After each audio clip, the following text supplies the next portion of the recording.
So much of our life is lived in a fog of automatic, habitual behavior. We spend so much time on the hunt. But nothing ever quite does it for us. And we get so wrapped up in the hunt that it kind of makes us miserable.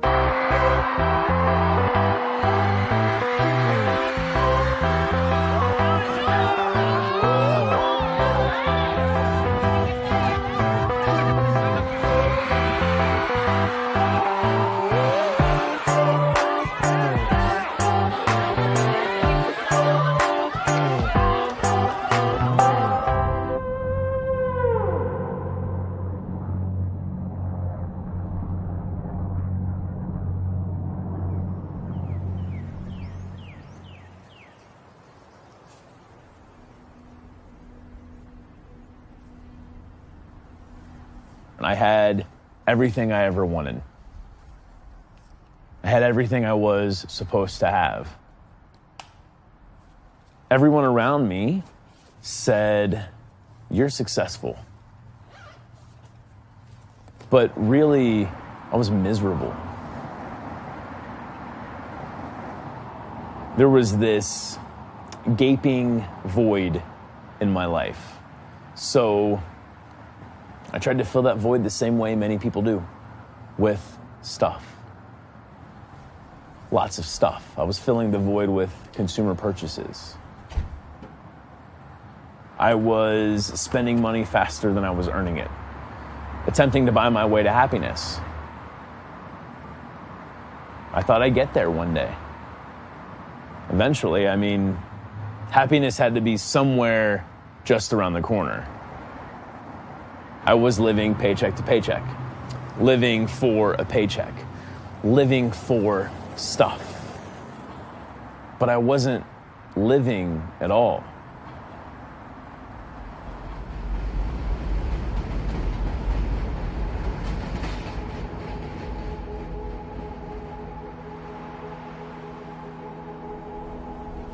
At a time when people in the West are experiencing the best standard of living in history, why is it that at the same time there is such a longing for more?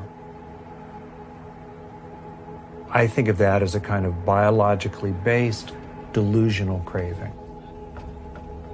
That auto-craving is a good strategy to keep animals alive, including early human animals, in really harsh conditions.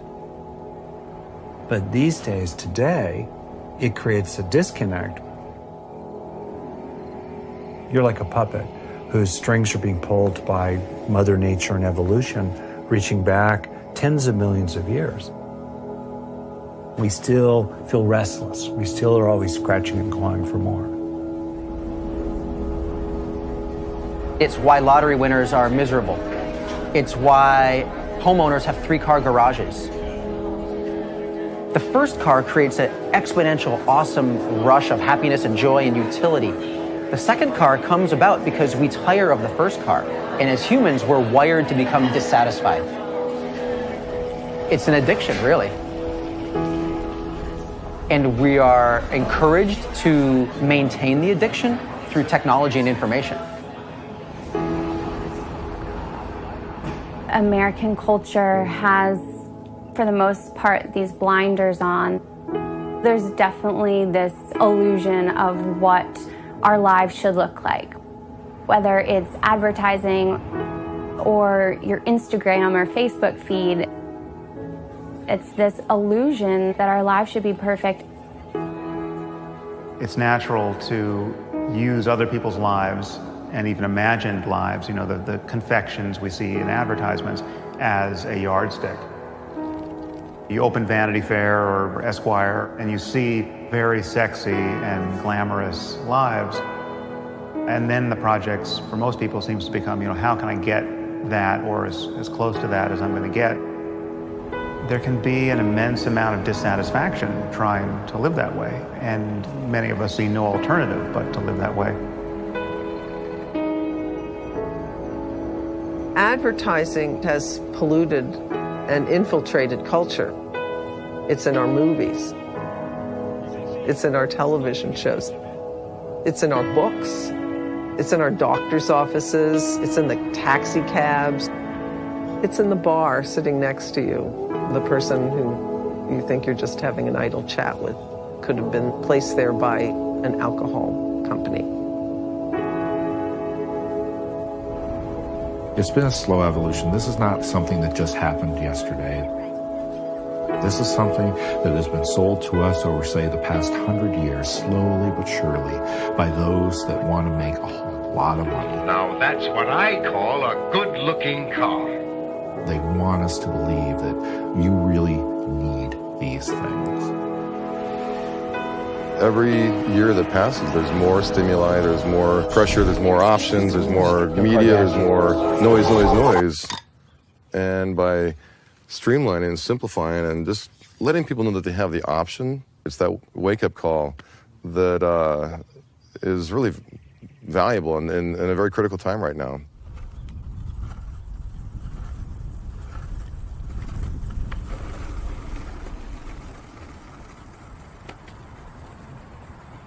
It got to a point in my life where I didn't know what was important anymore. Then, at some point when I was approaching 30 years old, I noticed something different about my best friend of 20-something years. Josh, he seemed happy for the first time in a really long time, like truly happy, ecstatic. But I didn't understand why, because we had both worked at the same corporation. We had both wasted our 20s climbing the corporate ladder together. And he had been just as miserable as me. So I did what any good best friend would do. I took him out to a really nice lunch. I think we went to Subway. And I sat him down and I asked him a question. Why the hell are you so happy? He spent the next 20 minutes telling me about this thing called minimalism.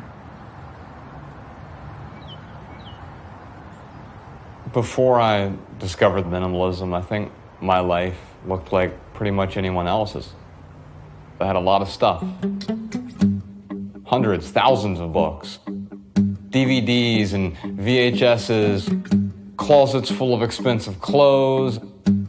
All of these things that I brought into my life without questioning. But when I started letting go, I started feeling freer and happier and lighter. And now as a minimalist, every possession serves a purpose or brings me joy. I have a bed and a chair and a radio, and I have some furniture in my dining room. In my kitchen, I have appliances. I don't have any excess stuff. Everything that I look around at, I have to be able to justify to myself, not to anyone else, but just justify to myself. Does this add value to my life? And if not, I have to be willing to let go.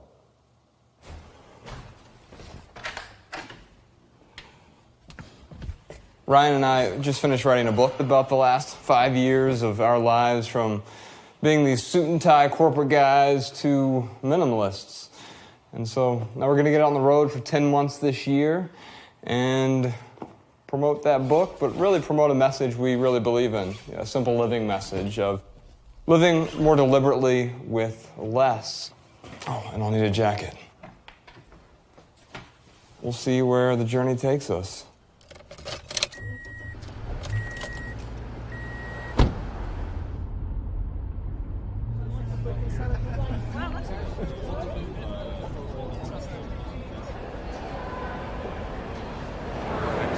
So you presented this as a 12-minute talk, 8-minute reading. Okay. Yeah. Cool. Because I just don't want to feel rushed to the talk, that's all. Right.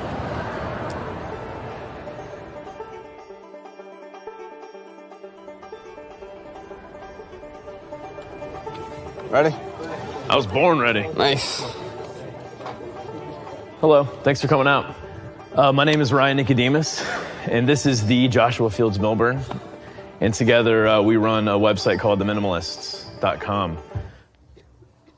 So today, Josh is going to read from our new book, but first I'm going to tell you a story about how we became the Minimalists.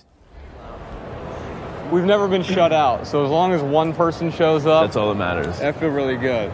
We've had events where we've had 2 people show up, and that was amazing because we got to spend time with 2 people and add value to their lives in a different way.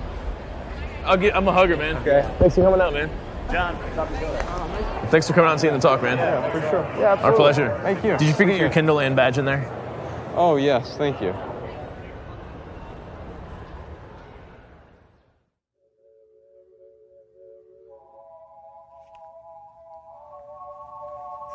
From the day I was born until the 2nd grade when my parents got divorced, I had like the perfect quintessential mom and dad.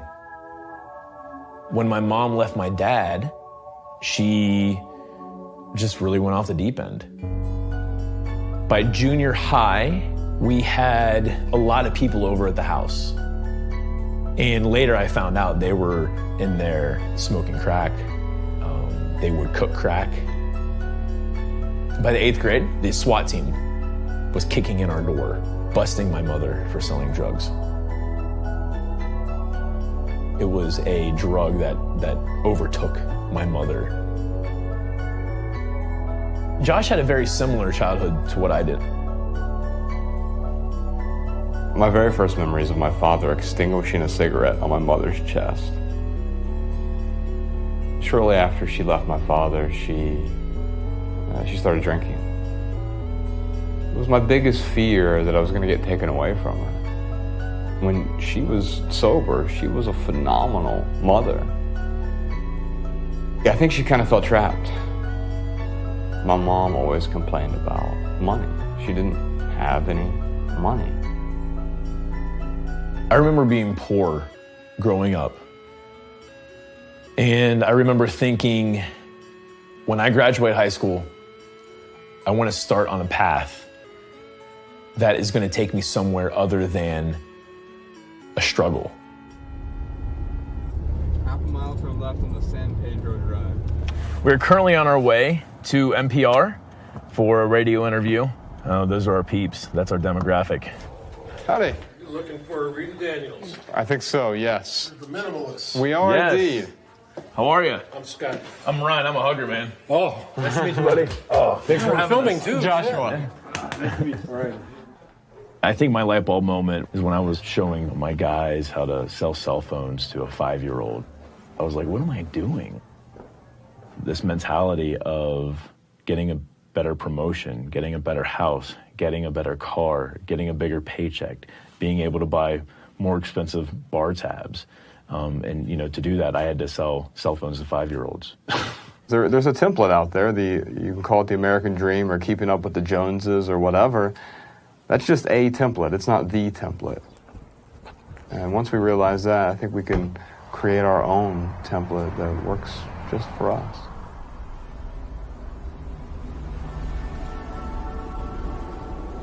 The American dream has a long history. It started out as a concept that was really more about opportunity. The U.S. is a land of opportunity where somebody could start out at the bottom, work hard, and do well. There's no question that what it means to have made it or to have achieved the American dream in the United States has increased tremendously in material terms. $100,000 a year plus kind of income became more and more an aspirational norm across the society because that's what's portrayed as normal on TV. A 6-figure income. Beginning from about the mid-1990s, Americans went on a buying spree that was probably unprecedented in human history.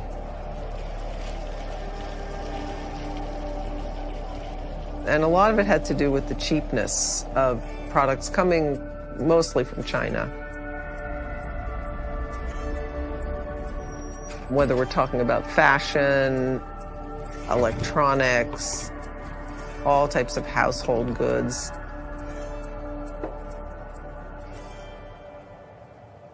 So stuff's cheaper, but it's also more available. You can order stuff 24 hours online, there are big box stores. we ended up accumulating a lot more stuff. So much so that even though we have about 3 times the space per person than we used to in the 50s, so a lot more space, we got so much stuff, we need space on top of that, and so there's a 2.2 billion square foot personal storage industry, which is ludicrous. So you have people living in these enormous homes, and if you really look at it, people don't use the space that they have. Someone did a study and they showed a heat map of like where people traveled inside their homes over the course of a normal day. It was a family of 4 and they were in a very average home. And what they found is that people used about maybe 40% of their space. Nobody used the dining room. No one used the living room. There was a big, porch. No one used the porch. I mean, I'm not saying this is the way everyone lives. Some people use dining rooms, but it creates this big vacuum that you have to fill. So people are throwing all this crap into their homes that they don't need.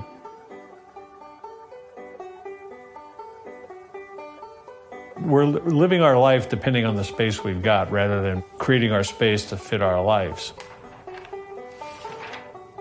It's so easy to go wrong, and you wind up with 3 dining tables in the same house. Well, you got to run pretty fast to eat at 3 tables at the same meal. Nothing is more responsible than living in the smallest space you possibly can. We've probably sold or donated, I'd say at least 90% of our stuff. I mean, you can't bring all your stuff into a tiny house. I was commuting about 2 hours a day and then sitting in a cubicle for 10 to 12 hours a day. I had gained a lot of weight. I was unhappy. And I was kind of like, what's wrong with me? I should be happy. I've got all this stuff. Nice home, great husband. And Logan was like, well, you could probably quit your job if we simplified and moved into a smaller apartment. And I was like, what the hell are you talking about? I don't want to get rid of my stuff. I found a YouTube video, saw the tiny houses, and I was hooked.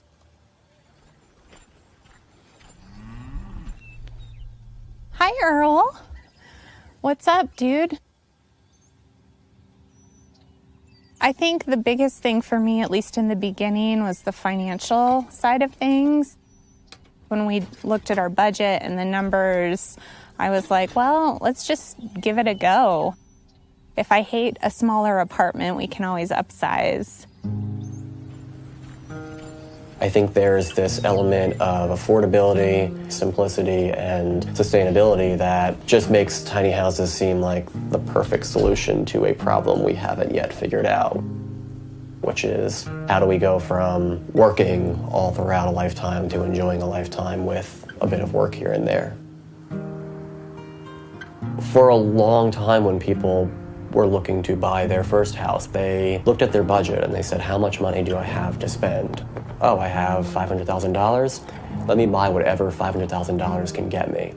And the big mistake there was that these individuals didn't have $500,000. They had a loan that would guarantee them that amount. And of course, after a few years of people buying houses that they weren't actually buying, they were just hoping to buy someday, the entire housing market collapsed. We're down 1.7% here, a loss of 37 points or so. Apple shares are just getting hammered this morning. We're down by between 3 and 4.5% generally across these markets. Let's talk about the speed with which we are watching this market deteriorate. It was the worst day on Wall Street since the crash of 1987. This could be the most serious recession in decades. And that means life, as most Americans know it, is about to change, in some cases dramatically. I think where that has left us in the wake of a recession is with a really, really strong appeal to buying a house outright. The vision that really came out of Life Ed is just like, hey, I think we got to take a step back here. We're very much a mission-based company. The mission being to do more with less. So So the life-edited prototype apartment started with me buying a place, 420 square feet in New York, and coming up with a really aggressive program. What I was asking for was a lot. Live at home for a couple, be able to have a sit-down dinner for 10 or 12, be able to have guests over in a civil manner, and be able to work at home with some sort of standing desk. Very quickly, I realized that small space made so much sense environmentally, but it also made sense on many other levels. One of the things that we really want to do is design homes around A, how people live, and B, what's truly important, creating more social homes, homes that actually bring people closer together. It was kind of an incredible experience because going from the 1,200 square foot space, I had never felt more calm in my life. There was less stuff to think about. Our overhead was lower. This is when I first started to say, this life-edited thing, this philosophy, maybe there's something to it. A beautiful future for us would be to do development that does really well financially, has a much lower footprint, and have lots of developers copy what we're doing.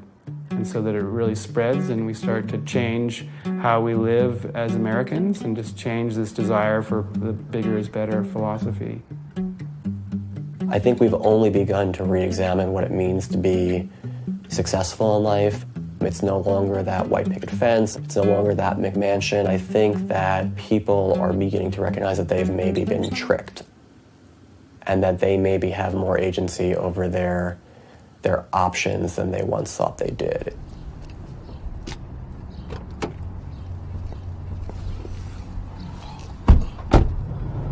We're out sharing a recipe. We're not out here trying to proselytize. I'm not trying to convert anyone to minimalism, but I do want to share a recipe and see if there are ingredients that other people can get value from and apply those ingredients to their own life.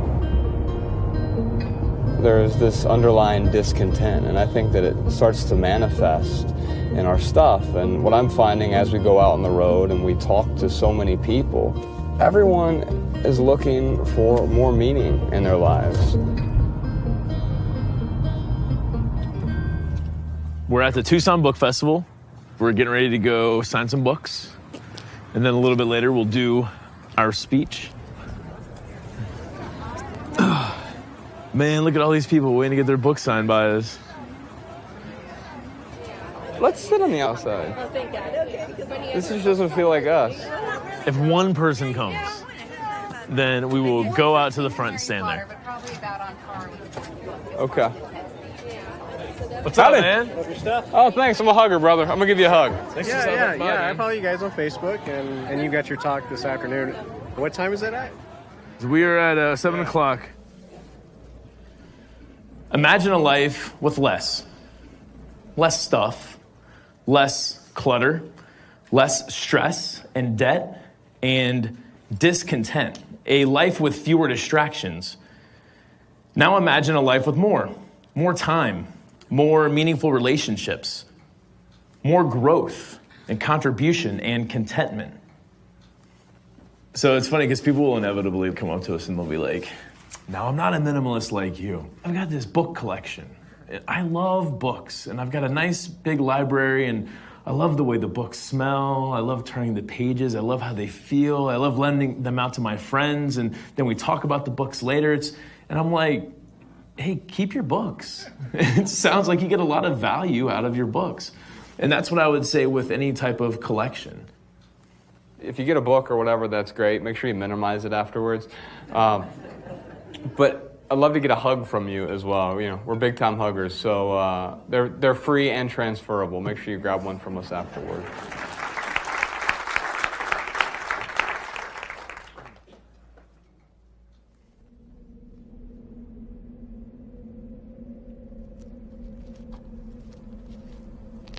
I was 27 years old. I was the director of operations for 150 retail stores. It was December 23rd, 2008. I got a phone call. from my mom. I sent it to voicemail because I was in a meeting at 7 p.m., going through this barrage of emails.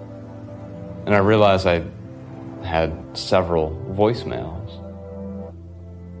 One was from my mom, and she had been sober for a while, but I could tell in the message she had been drinking. On her voicemail, she had said, "Honey, it's me. Can you call me back?" She told me the doctors have found something. She found out she had stage 4 lung cancer.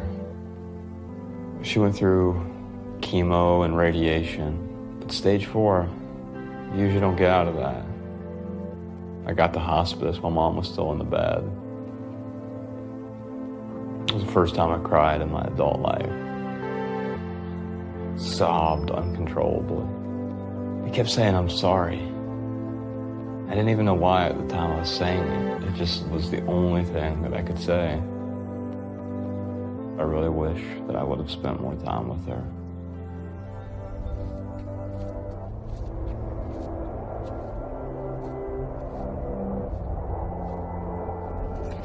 My mother's death still hangs in the air around me. And now, during the same month, my 6-year marriage is ending. But even while Rome is burning, there's somehow time for shopping at IKEA. See, when I moved out of the house earlier this week, toting my many personal belongings in large bins and boxes and 50-gallon garbage bags, my first inclination was, of course, to purchase the things I still needed for my new place. You know, just the basics. A shower curtain, towels, a bed, and I need a couch and a matching leather chair, and a love seat, and a lamp, and a desk chair, and another lamp for over there. And don't forget about the sideboard that matches the desk, and a dresser for the bedroom. And I need a coffee table and a couple end tables, and a TV stand for the TV I still need to buy. And now that I think about it, I'm gonna want my apartment to be my style. You know, my own motif. So I need certain decoratives to spruce up the decor. But wait, what exactly is my style? And do these stainless steel picture frames embody that particular style? Does this replica Matisse sketch accurately capture my edgy but professional vibe? Exactly how edgy am I? What espresso maker defines me as a man? Does the fact that I'm asking these questions preclude me from being a, quote, man's man? How many plates and cups and bowls should a man own? I guess I need a dining room table too, right? And a rug for the entryway and bath mats, and what about that one thing? That thing that's sort of like a rug, but longer? Yeah, a runner. I'm gonna need one of those. And I'm also gonna need... well, hell, what else do I need?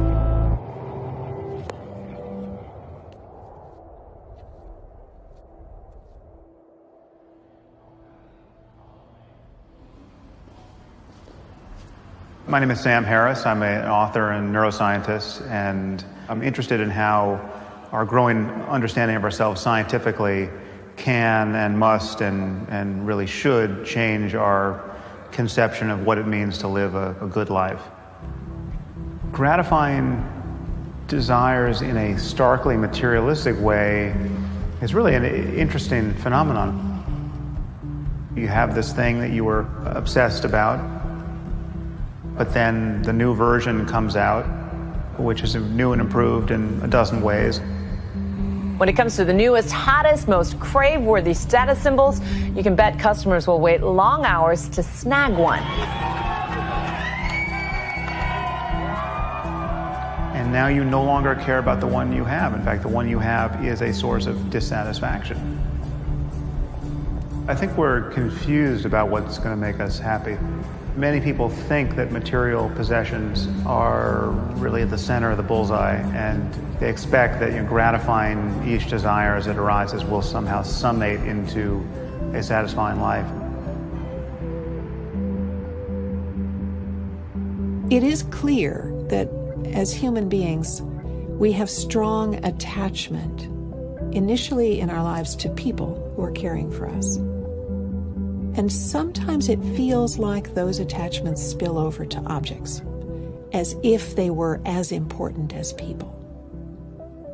I'm not so sure that we have such a great relationship with things.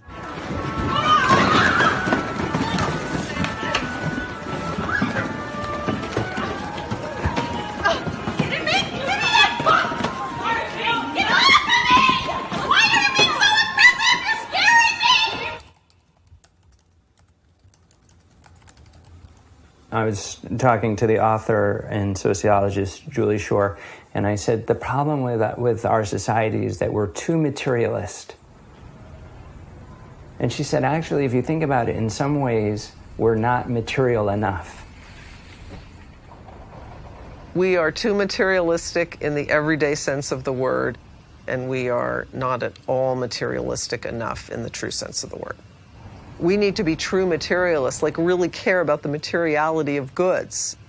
Instead, we're in a world in which material goods are so important for their symbolic meaning, what they do to position us in a status system based on what advertising or marketing says they're about.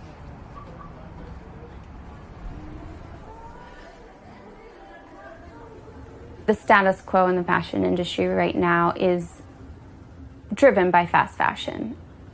Maybe when our moms were shopping for clothes, or our grandmothers, there were 4 seasons a year. Or maybe even 2 seasons. You dressed for the cold, you dressed for the warm. Now we work in a cycle of 52 seasons per year.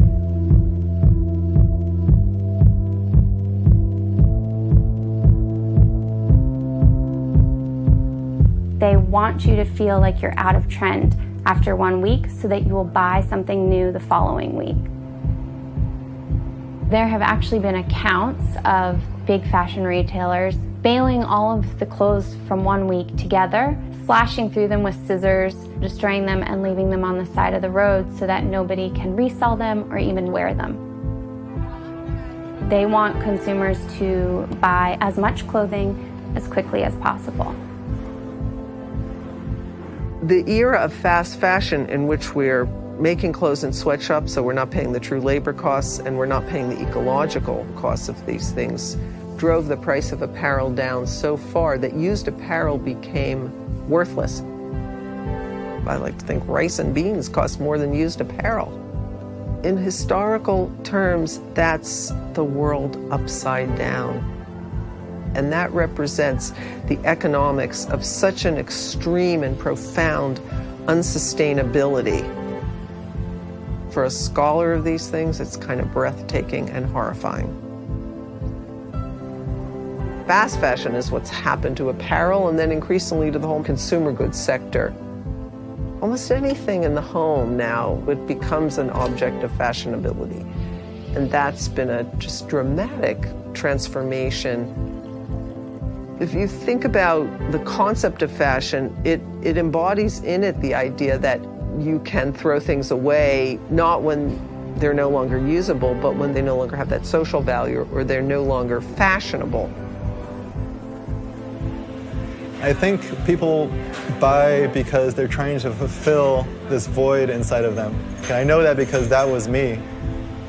But no matter how much stuff we buy and how many different fads that we try, we don't become a more whole person. We keep looking. This hunger never gets fulfilled. I think it goes to the bottom line fact that you can never get enough of what you don't really want. In other words, deep down, we don't really want more goodies, more toys, more cars. We want what they will bring us. We want to feel whole. We want to feel content. This mindless consumption, this same thing that's not making us happy is also causing the degradation of our habitat. We can afford to have 350 parts per million of carbon dioxide in the atmosphere. we're closing in on 400 parts per million. It's caused by the burning of oil, of natural gas, of coal, of all the fuels that we use to power our consumer economy, to power the making of crap that we don't need. This is real, and we really have to do something about it. We're not going to ever be able to achieve the environmental gains that we're seeking while still expecting our lives to be the same. We're going to have to give up a lot.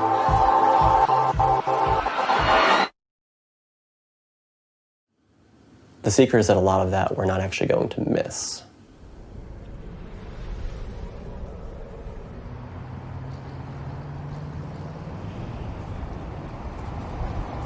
It has been like 4+ years that I've technically been homeless, though I go to new countries and rent flats, so it's maybe in between homes, or maybe home full. I just have a lot of homes, just not in one place, not for very long.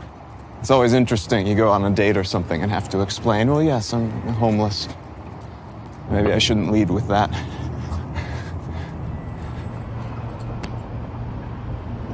When I first started reducing the number of things in my life and started getting rid of essentially everything that didn't fit into these bags, so I went through and took photos of everything that I owned in the world and counted.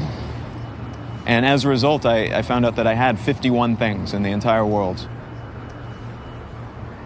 I started living this way about 4 years ago. I was running a branding studio. I'd always wanted to travel the world, and I had never left the country. And that was kind of a sign of my failure in a lot of ways. So I started up a blog, left my career behind in Los Angeles, and started looking for something new, something a little bit different, and something a little bit more in line with what I wanted out of life. And now I carry everything that I own on my back, much like a hermit crab or turtle. I was able to get rid of everything that I owned that didn't fit into carry-on luggage, which was an immense decision and not something that I expected from the get-go. I realized very quickly I wouldn't need as much, and came to the conclusion that anything I left behind would probably be left behind forever.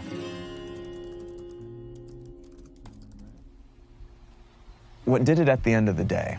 Knowing this path had been well tread, the direction I was going, and these very, very successful men and women with all of this money and all this prestige and all this professional background behind them, they weren't happy.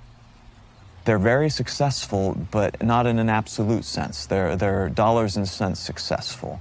It seemed far more likely that I could find a definition of success that would actually get me to a place where I was both successful and just incredibly happy. It does look like money can buy happiness in some sense. In global research, below $70,000 US a year, adding greater material well-being is linked to greater psychological well-being. But when you start pushing past that rough threshold, money doesn't buy happiness. You can have more money, but you're not happier. Jim Carrey has a quote where he says, "I wish everyone could become rich and famous so they could realize it's not the answer." The first response is always this: well, it's easy for Jim Carrey to say. He's rich and famous, right? And I'm like, wait a minute. Who else could say that? It would take someone rich and famous to be able to say it's not worth it. We all need to have our basic needs met. Having a house, food on the table, being safe. That's really important to recognize because not everyone has those things. You think that more money is going to, say, give you security. The problem is that you don't necessarily have control over making more. One thing you do have control over is spending less. What you do have control over is having less, and that by having less, you automatically stretch what you do have. It's not so much about financial gain for me as it is about financial freedom, which is the ability to wake up in the morning and spend one's day as they see fit.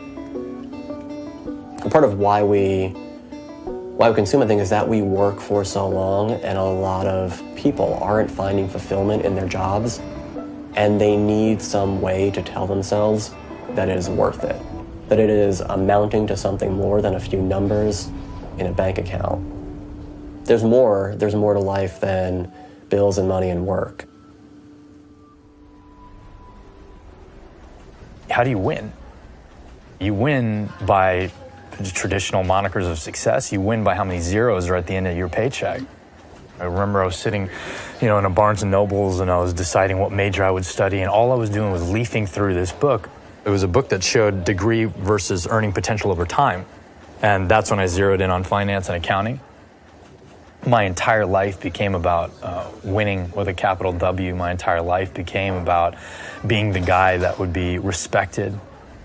Had a series of vertical leaps through my 20s, which landed me to this place in 2008. I'm making a ridiculous six-figure salary. I've got a corner office. And on December 31st, 2007, my boss calls me into his office, and he tells me that I'm getting a promotion. And this was it. This was the game changer. This is me being a junior partner in this firm, and everything that I'd ever worked for was going to be handed to me right then and there. In banking terms, I was minted. And I remember just hearing this man say that, and it was just a really bizarre kind of ethereal moment where I was like watching this happen, it was almost, and I walked out of his office and I walked back into my own, and I just closed the door behind me, and I just started weeping because I realized that I was completely and utterly trapped, and that I would never be able to walk away from that amount of money ever in my life. And any dream that I had of living a life of purpose and meaning and being an adventurer and somebody that would actually take risks and live a life that's deliberate and intentional, those were gone. When you see your life scripted out and you recognize that this is not anything I want. Why am I doing this? This guy that's handing me this, I don't want to be him. I don't envy his life. Maybe this was never for me to begin with, and maybe if I don't leave right now, I'm going to be that dude for the rest of my life. And I just took the elevator down 28 stories, and that was it. And ever since then, I decided that this life was going to be mine, and it was going to be wildly, flamboyantly my life, Ready? Here it is. Nevada, Nevada, Nevada, Nevada! Yeah! We're back in Nevada!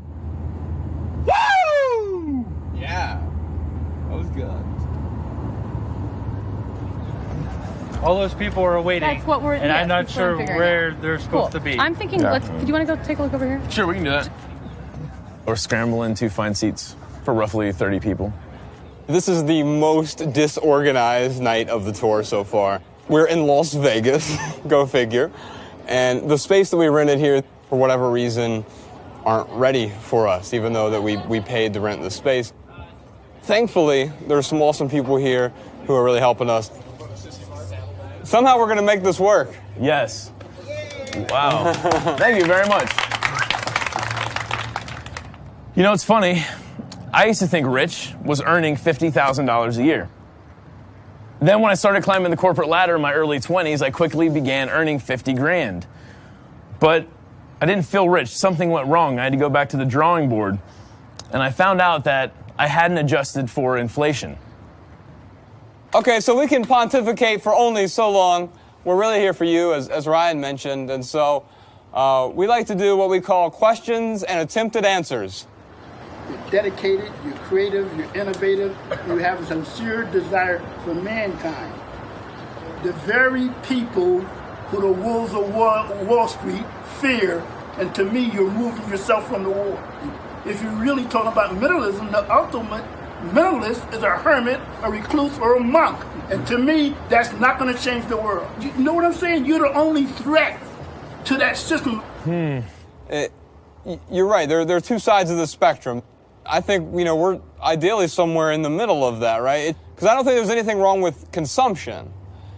The problem was compulsory consumption, buying stuff because that's what you're supposed to do. That's what advertising tells you to do, or that's what the magic template is for happiness, and then when you get it, you realize that it doesn't make you as happy as you thought it would. Yeah, it was a great comment. Thank you so much. But try to destroy those walls. I'm serious. Amen. Let me grab a hug. Yeah, thank you so much. I tell you, your personality and your straightforwardness and answering all the questions, that charisma about it was connecting with the people, as you can see yourself.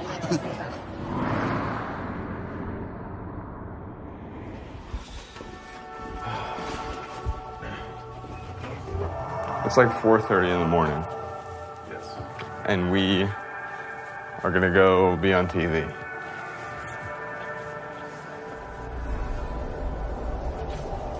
Good morning, 5:23. A lot of us look forward to buying the latest gadget or smartphone. But this morning, I'm joined by two men who've taken what they say is the simpler route and are living a life of minimalism. Hi, we're here for 5 o'clock hour and 6 o'clock hour. Josh and Ryan with the Minimalists. I was living the American dream, and I realized it wasn't my dream. I looked around all the stuff in my life when my mother died and my marriage ended, both in the same month, and started questioning what was actually important, what things were actually adding value to my life. And I realized that many of the things that I bought to make me happy, they weren't actually doing their job. Okay, well, good luck to you. Take it easy. Don't do too much. Don't buy anything today, all right? Amen. Good luck with that. We'll be back in just a bit. Well, next at 5:30, the latest on the search for a missing Malaysian flight that disappeared 5 days ago. Plus, how you can show your... Minimalism is not a radical lifestyle. I absolutely believe in quality over quantity, right? So I'd much rather have one nice sweatshirt than a closet full of ugly sweatshirts that I don't enjoy wearing. I don't own a lot of clothes now, but all the clothes I do own are my favorite clothes. So let's take a look at what I have packed for 10 months of traveling. I'm wearing my one pair of jeans. Got a couple denim shirts. I have a short sleeve button-up Oxford, a few t-shirts, a blow dryer. Every good minimalist has a blow dryer. And plenty of underwear. Now here's the secret with underwear. You have to have one color that's in the middle. This is how you separate your dirty underwear from your clean underwear, with the red pair of underwear. Toiletry bag. Everyone needs a toiletry bag, obviously. I also have a laptop with me, but that's it for 10 months.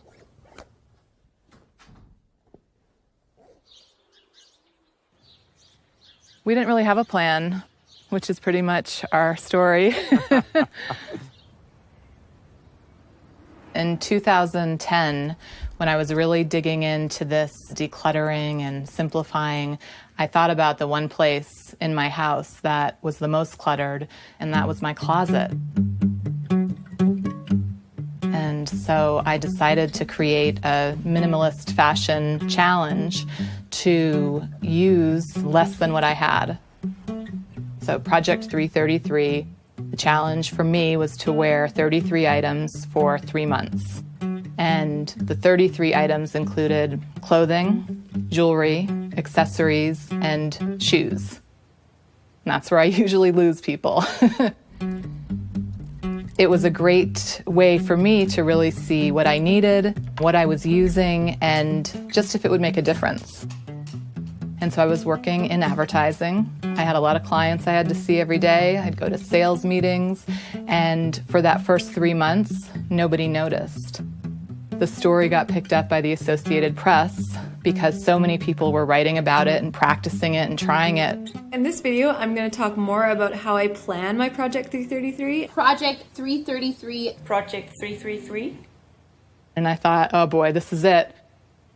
And they didn't notice. So I probably went that full year until I left my job with no one really knowing that I was dressing with only 33 items. I do this thing called Project 333, and it just kind of helps me keep my wardrobe really simple. I went from this giant closet where I had, 100 sweaters to now having this super tiny wardrobe, and being able to share a closet with Logan.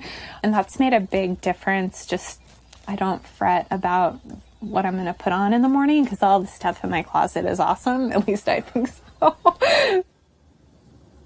There's something about not being prepared for every moment that actually helps you engage with your community.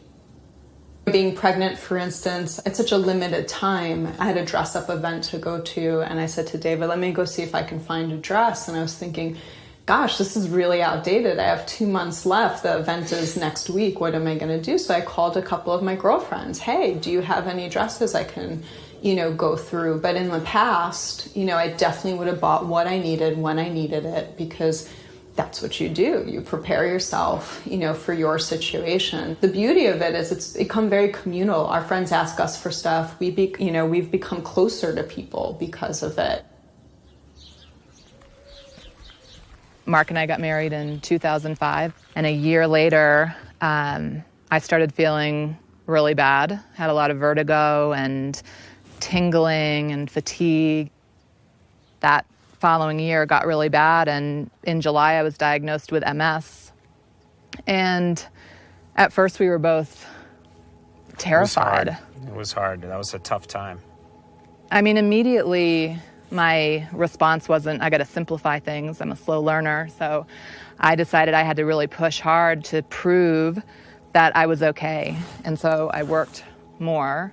I worked out more. I really pushed myself for probably that first month, and I felt terrible. In any disease or sickness, one of the biggest factors, one of the things that contributes to these things in a negative way is the stress in your life. By getting rid of these things in our lives, these material items and all this excess that we used to live in, good things happen. Since then, I have not had what I would consider a relapse. I'm in better health than I was before I was diagnosed. People always tell you, or at least they did for me in the early stages of MS, you have to listen to your body. Like, listen to my body? I can't even listen to my family. I don't know how I'm going to hear my body. And so as I started to move that stuff out, I was able to finally realize what I had sacrificed by being busy, by engaging in constant work.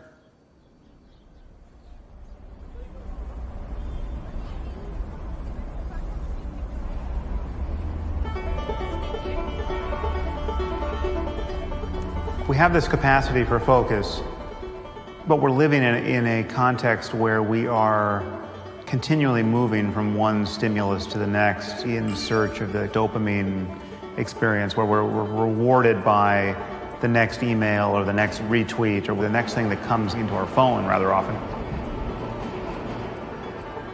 I think there's a price we pay for that. It's really become an issue. There was a Nokia study that says the average person checks his or her phone like 150 times a day.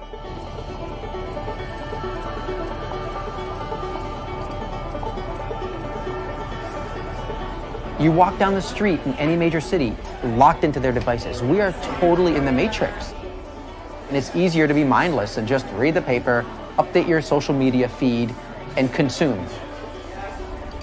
Because you can do anything you want, you can potentially do everything you want. But to do everything you want, you have to sacrifice the things that really are important. When it comes to the overwhelm, the easiest way to solve that is to turn it off. Really, just turn it off.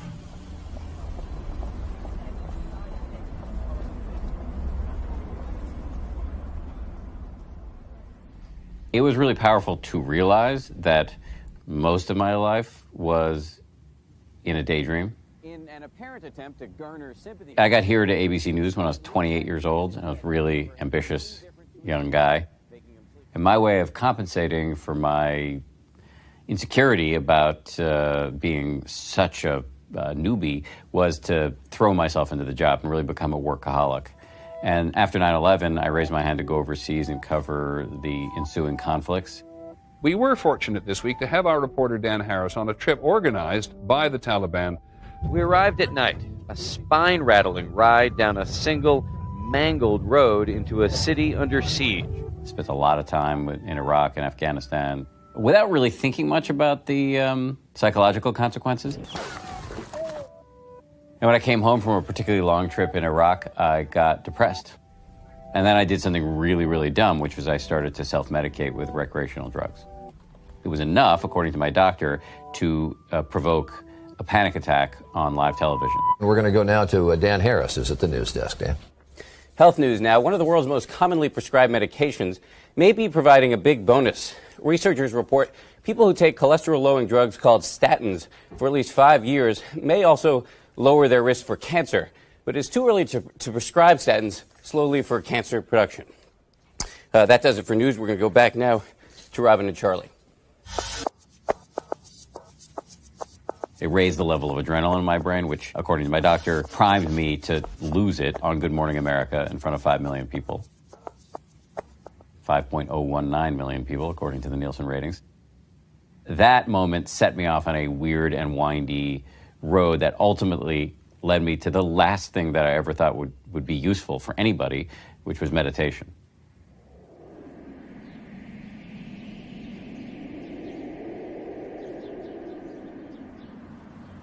We're ruminating about past and future in a way that keeps us from really connecting with the present moment in a way that values it as good enough.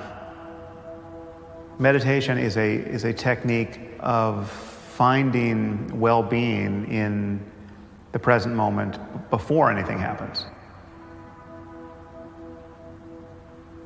You can be happy and satisfied simply being aware of the sensation of breathing. Very rarely are we fully dedicated to one thing. We're interrupting ourselves or allowing ourselves to be interrupted by these streams of data and what would in any other context be thought of as distractions, but now we think of them as just sort of all necessary parts of our bandwidth. If I leave my phone in my pocket and it's on vibrate mode, unconsciously I'll flinch when it vibrates. I even flinch when it doesn't vibrate, thinking it vibrates. And that kills that little discussion. Like those nanoseconds of distraction, I think has a hugely detrimental effect. Everywhere I look, it's like constant high-frequency flinches. This anticipation of novelty has the character of making us the lab rat that's just pressing the bar. Meditation is a great antidote to that. People around here at ABC News would ask me, why are you meditating? Parenthetically, what's the matter with you? What happened to you? Eventually, I started to answer, because it makes me about 10% happier. And I could see the looks transform from scorn/skepticism into interest. Like, oh, that sounds reasonable. I'd like that. One of the best pieces of advice I've ever received in my entire life was from a meditation teacher named Joseph Goldstein. I was asking him about the utility of worry. In the specific context, I was talking about whether it makes sense to worry about missing a flight. And I was arguing to him that, look, you Buddhists are always talking about how thoughts are just thoughts. They don't necessarily have any connection to reality. But the fact is, if I miss my flight, I'm screwed. And he said, you're unquestionably correct. But there's a certain amount of worry that makes sense and a certain amount of worry that doesn't. So on the 17th time that you're worrying about missing your flight and all of the horrible ramifications, maybe ask yourself a simple question. Is this useful? Boom. For a guy who'd spent his whole life worrying and thinking that my worrying was the edge I had over everybody else, because I knew I was going to be more anxious and more compulsive than any of my competitors, I realized there was a certain amount of worrying that is what I call constructive anguish, and then there's useless rumination. That's just making you miserable. It's not like I'm 100% mindful all the time. I still do an enormous amount of stupid shit. And if my wife was here, she would give you the 90% still a moron spiel. There's just no question that I'm still an idiot in lots of ways. But I'm less of an idiot and less of a jerk and more thoughtful and more focused and calmer.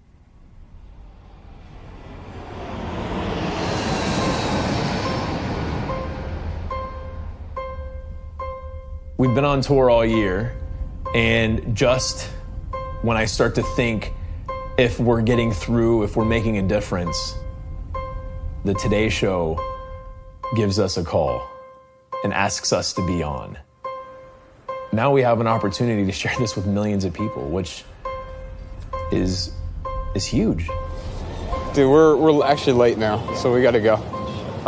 The entrance is... What's the address? It's 35? Yeah, but you'll see like the Today Show stuff set up. Oh, right there. You sure this is it? Yep. Go downstairs. Ooh, we're in together.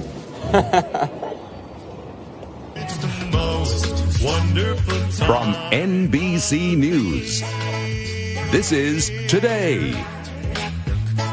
With Black Friday, Cyber Monday, boughs of holly, and stuffed stockings, it can start to feel like the holidays are more about more and less about what's really important. Joshua Fields Millburn and Ryan Nicodemos have come to see things differently.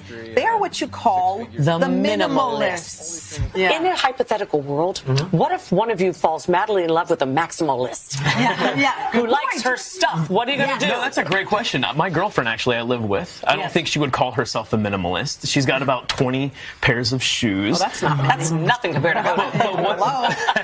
But what I will say is that her and I have very similar values and beliefs. Yeah. We respect one another. We love one another. We appreciate one another. It's a great lifestyle, great topic for today, especially, it's great guys. to meet you both. Yeah, the Merry Christmas to Minimalist you. latest book, Everything That Remains, is in stores right now. What a concept.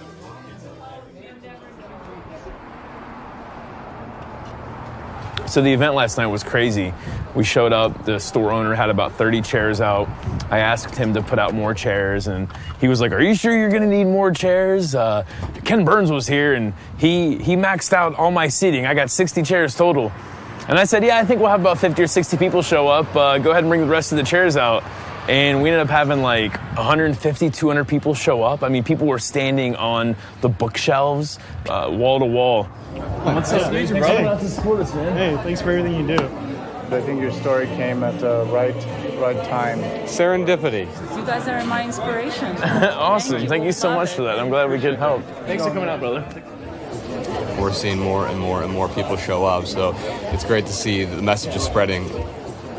So we are on our way to LA. It's going to be our biggest venue so far, expecting one of our biggest crowds. And really, I think LA is a city that could really use this message.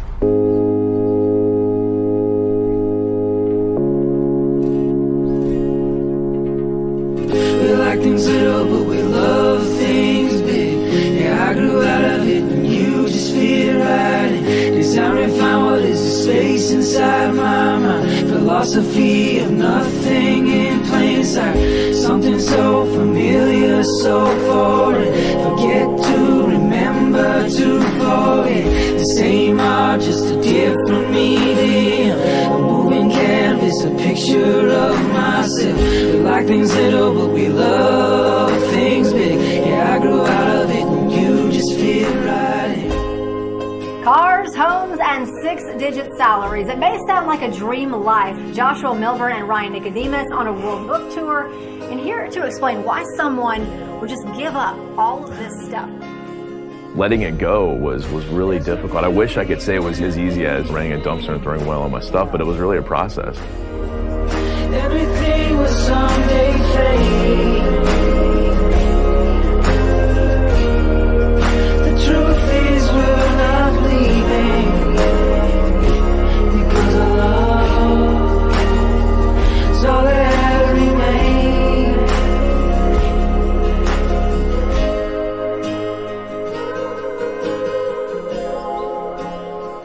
I love watching how it's spreading like wildfire and in a good way. It's like a good plague.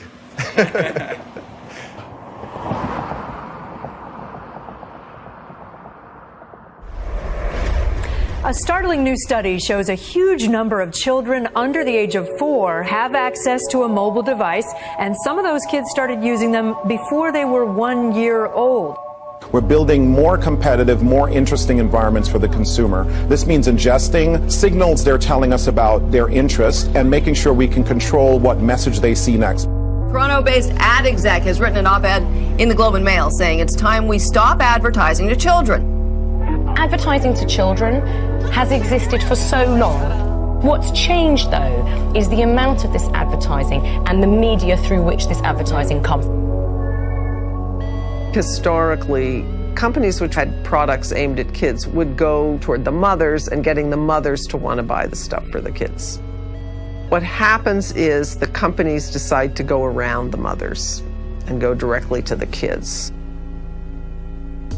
I don't know what the most common 3 words are in American homes. I don't know if it's I love you or if it's I want that. 5,000 advertisements we see every single day from the moment we're born. And they all tell us, hey, this is what your life should be about. It should be about accumulating more things, or it should all be about focusing on you. If you guys have walked around, a kid's store lately, but it's kind of incredible. Anything you ever could have dreamed of has been thought of. Advertisers have just realized there's this huge market. There are parents who want to give their kids the best, and they're really working hard to go that angle.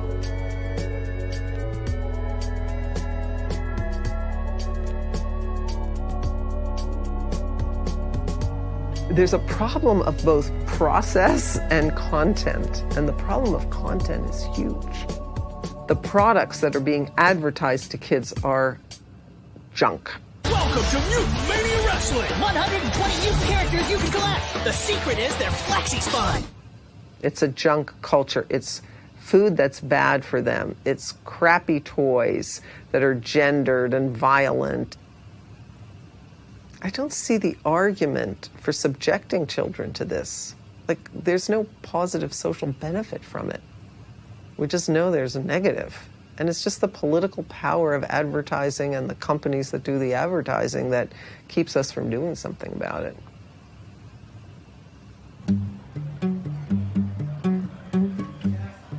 So I've heard someone say, there's another word for minimalism, it's called being a bachelor. So that's, yeah, I mean, I could see how people would think, oh, that's really easy if you're not married and you have no kids. How do I set an example of myself being married and having 6 kids, which is totally unminimalist and very ironic? How do I live a minimalist lifestyle with those kinds of constraints? Jacko and I haven't been too prescriptive about, like, no, you have 5 toys, No, dude, you can only have 1 truck. You can't have 3 trucks, It's like, no. When I was a little kid, I didn't have 1 G.I. Joe. I had, 100 G.I. Joes. We've welcomed things into our life, but definitely with the intention of thinking about what we're doing as opposed to just consuming.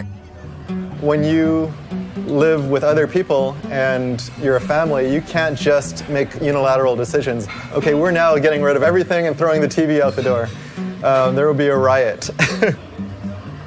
That's a little bit frustrating because you can't just get your way, but it's also a really interesting experiment in how you can move together as a group and learn about this together as a group.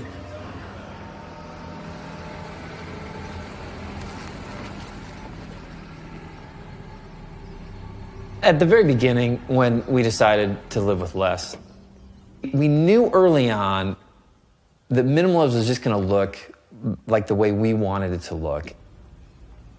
I remember going through getting rid of things and finally saying, okay, Salem, let's go through your toys and let's get rid of some of the things you don't need anymore. And he had no problem whatsoever. My daughter is 7 and she is very different. She loves every doll that she can get. She collects rocks and twigs and anything else she can find, she collects and she holds on to. As parents, we get to set some boundaries for her, but ultimately we let her choose what she wants. I think he certainly has been at a different level of minimalism than I am. He wanted to get rid of more than I wanted to get rid of, and so there comes the compromise. His side of the closet looks much smaller than my side of the closet, and that's okay with us. I think one of the lessons that we've learned through this whole journey is just that our kids are really watching us, And we can tell them that we want them to be certain people, but man, they're picking up a lot more just from how we live our lives. This just undercurrent of consumerism, removing some of that stuff, provided a safe environment where they're able to become what they most want to be, rather than what the world will try to convince them to be. Good evening. It's clear that the true problems of our nation are much deeper than gasoline lines or energy shortages, deeper even than inflation or recession. In a nation that was proud of hard work, strong families, close-knit communities, too many of us now tend to worship self-indulgence and consumption. Human identity is no longer defined by what one does, but by what one owns. But we've discovered that owning things and consuming things does not satisfy our longing for meaning. We've learned that piling up material goods cannot fill the emptiness of lives which have no confidence or purpose. This is not a message of happiness or reassurance, but it is the truth, and it is a warning.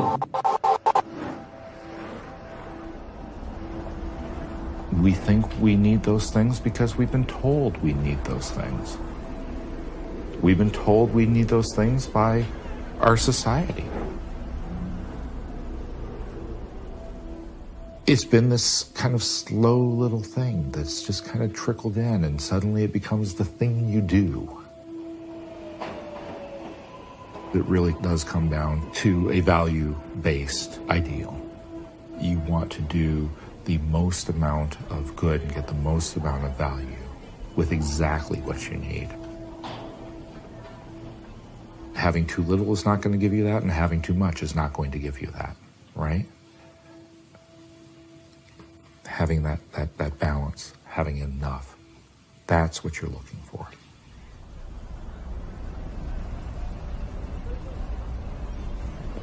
If I had to revise the American dream, it would be more about coming together in community. It would be more about a society which had much less inequality and more fairness, in which everybody had a chance, that is responsible toward the planet and our ecosystem. To me, that would be an American dream. When you talk about not consuming, people think, well, you're trying to take something away from them. But the truth of the matter is that I think that what this movement is really about is questing after a life that's good for ourselves and good for the people around us.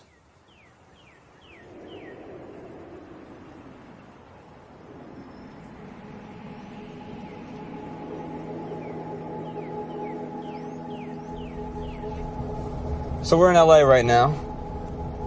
We're here for our biggest event. What we're trying to do is show people that there's a different way for us to live.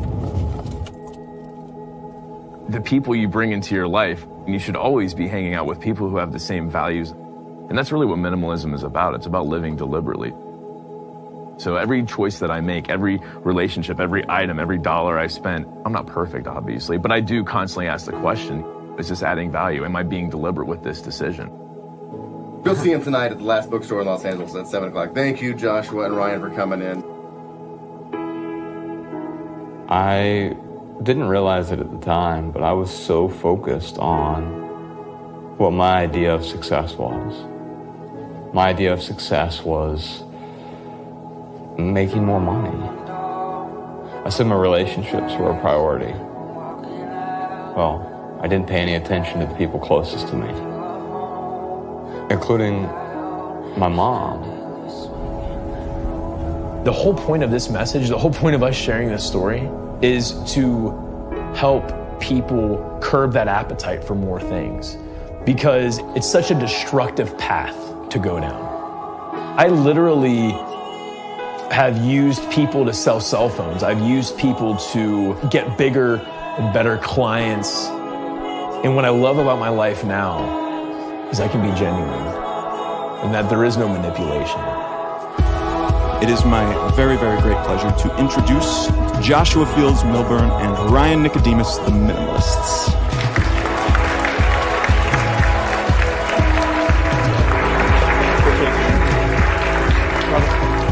Imagine a life with less. A life of passion unencumbered by the trappings of the chaotic world around you. Well, what you're imagining is an intentional life. It's not a perfect life, and it's not even an easy life, but a simple one. What I found with minimalism is it's a way of saying, let's stop the madness. You don't need this stuff. Like, it's not going to do it. It's not the answer. There's a movement growing. I don't think that there's a cap to it. I'm now surrounded by people who are inspired and creating massive social change and impact. The depth and profundity of my relationship is beyond anything I could have ever imagined. When you recognize that this life is yours and that it is your one and only, and when that ceases to be esoteric bullshit, when that's not hippie poetry anymore, when the pragmatism of that statement seeps directly in your bones and you recognize that this is it, everything changes. I don't know where you are on your journey, where you are in life, or wherever you're going on that journey, but we are really grateful you're here with us tonight. So if I could give you one takeaway, one thing to bring away from all of this, it'll be this. Love people and use things, because the opposite never works. Thank you so much for coming out.